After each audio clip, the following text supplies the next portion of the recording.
C'est beau, c'est design et c'est utile. Nouveaux concepts innovants ou réadaptation de savoir-faire traditionnels, c'est à la Cité des Sciences que se tient la 11e édition de l'Observeur du Design. 183 réalisations labellisées par l'APCI, l'Agence pour la promotion de la création industrielle, y sont présentées.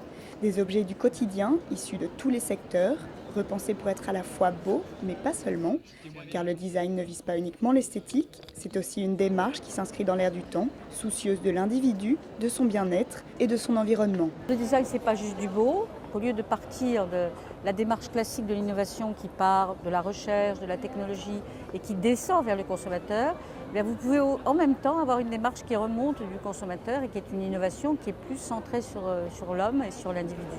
Au travail, dans nos parcs publics ou encore dans nos loisirs, le design est partout. L'exposition nous fait découvrir le meilleur du design de l'année et permet aux créateurs de montrer leurs récentes créations à un large public.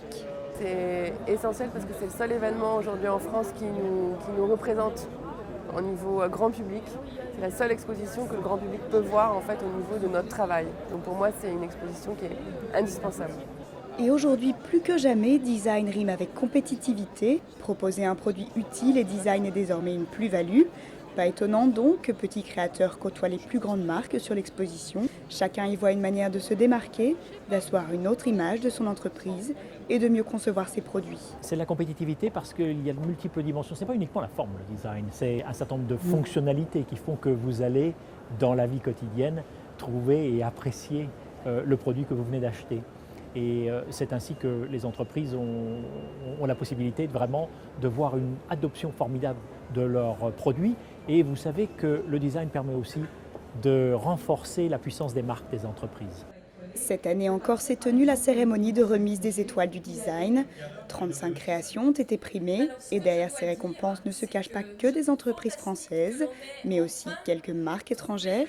De plus en plus, l'Observeur du design fait parler de lui au-delà des frontières hexagonales.